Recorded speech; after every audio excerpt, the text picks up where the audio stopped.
bagaimana caranya kakak itu tetap bisa bertahan untuk berkarya dan juga bagaimana kakak bisa memanajemen diri maupun waktu antara berkarya, berorganisasi dalam bidang akademik maupun dalam sosial.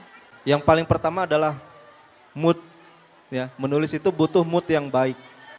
Misalnya ketika mood baik, ya pasti inspirasi itu akan mengalir dan kita mudah menulisnya. Tapi ketika mood kita jelek, biasanya kita butuh sesuatu untuk mengembalikan mood itu. Dengan membaca buku, dengan menonton film misalnya, atau mendengarkan musik, ya, berjalan-jalan gitu, melihat lingkungan sekitar, itu juga akan mengembalikan mood kita. Hambatan lainnya, bagaimana membagi waktu bekerja, istirahat, dengan menulis. Menulis itu simpan di satu waktu yang memang tidak mengganggu aktivitas yang lain. Sebelum istirahat misalnya. Sebelum istirahat biasanya 1 jam sampai 2 jam itu saya siapkan untuk membaca buku dan menulis. Minimal kita menulis kegiatan kita hari ini dan bagaimana untuk termotivasi selalu menghasilkan karya dan menulis. Kita harus punya tujuan, kita mau bikin apa. Kalau kita sudah punya tujuannya, kita tinggal motivasinya bagaimana cara mencapai tujuan itu.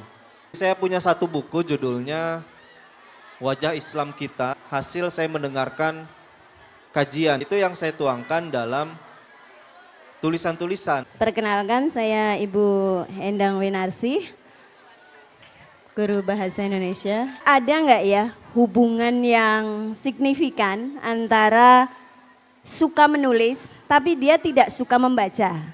Begitu juga sebaliknya, suka membaca tapi ketika disuruh nulis alasannya banyak ya.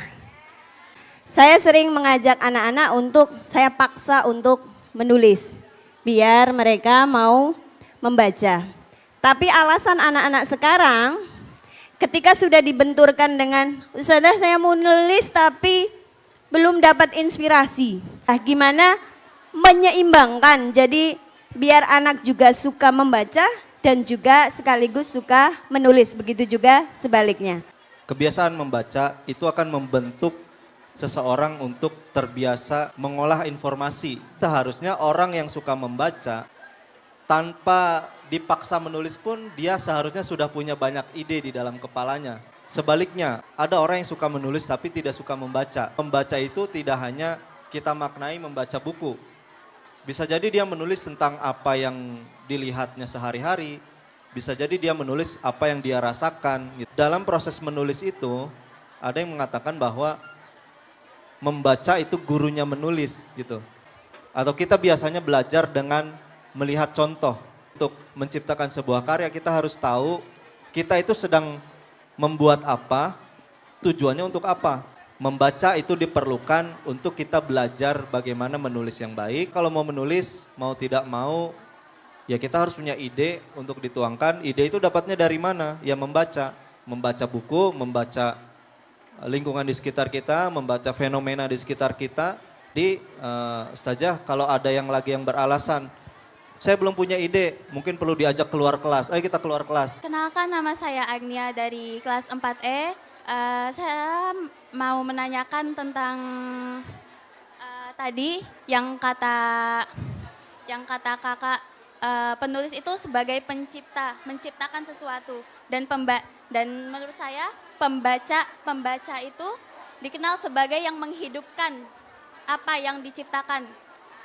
Kalau misal penulis itu menciptakan dunia dan pembaca ini yang menghidupkan dunia itu.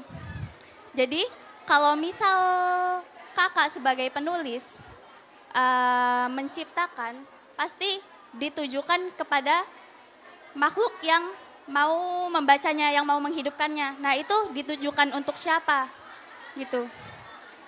Ditujukan untuk siapa bacaan itu, siapa yang mau menghidupi apa yang kakak ciptakan, dan untuk apa itu dihidupkan. Maksudnya untuk apa ciptaan yang kakak tulis di buku itu dihidupkan, untuk pembaca gitu. Terus buat saya kalau misal menulis itu kan biasanya saya suka membaca, tapi saya jarang menulis. Maksudnya kayak saya sebenarnya punya banyak ide buat ditulis, tapi karena merasa ide itu belum rampung, belum serinci, kayak dunia itu belum terangkai benar-benar jelas. Jadi saya merasa itu tidak pantas untuk ditulis karena itu emang masih kurang gitu. Nah jadi saya memutuskan untuk tidak menulis karena apa? Yang ide yang saya pikirkan itu belum cukup buat dijadikan dunia yang mau diciptakan untuk layaknya seorang penulis gitu. Nah jadi yang saya pikirkan pas mau menulis itu untuk apa sih ini ditulis? Kalau misal saya menulis kan berarti saya mengekspresikan, mengeksistensikan apa pikiran yang saya ingin tulis dan menghidupkan apa yang menghidupkan pikiran yang saya ingin hidupkan gitu. Nah tapi saya nggak tahu ingin menunjukkan tulisan ini tuh untuk siapa gitu. Jadi kalau dari kakak sendiri sebagai penulis menunjukkan pikiran-pikiran kakak yang ditulis di dalam buku itu untuk siapa gitu. Ketika saya membaca buku atau membaca sebuah tulisan, saya berusaha untuk mengambil makna dari tulisan itu. Proses membaca itu bisa juga kita katakan dengan proses membaca yang kreatif ya. Artinya kita membaca bukan hanya untuk menikmati, tapi untuk mencari sesuatu di bacaan itu, untuk kemudian bisa kita ciptakan sesuatu yang lain. Gitu. Dalam proses menulis, seharusnya seorang penulis itu tahu siapa sasaran pembacanya. Saya menulis sesuatu, kemudian ada pembaca yang suka dan ada pembaca yang tidak suka. Jadi penulis itu memang harus punya tujuan, harus punya sasaran, tapi tidak harus memuaskan semua orang, tidak harus untuk disukai oleh semua orang gitu ya. Ketika saya menulis, saya berusaha untuk menulis sesuatu dengan sejujur mungkin ya. Terlepas dari nanti ada yang suka atau tidak ya. Terlepas ada yang bisa memaknainya atau tidak. Ketika karya itu selesai ditulis, nah itu penulisnya sudah mati gitu. Ya itu tergantung pembaca, mau dimaknai seperti apa, mau dinilai seperti apa. Saya sebagai penulis hanya berusaha sejujur mungkin menulis itu dengan apa yang saya yakini, dengan apa yang saya miliki. Setelah itu penilaiannya terserah kepada pembaca seperti apa. Memang penting menunggu ide itu, tapi yang lebih baik adalah bagaimana kita merampungkan ide itu ya. Kita tahu dan sadar ada yang kurang dengan ide-ide kita, tulis menjadi poin-poin sampai kita yakin ide ini sepertinya sudah cukup lengkap untuk ditulis. Nulis, pencipta ya, kreator, punya ide, tapi jangan anti kritik karena kritik itulah yang membangun kita semakin kaya dalam pemikiran, dalam gagasan dan seterusnya.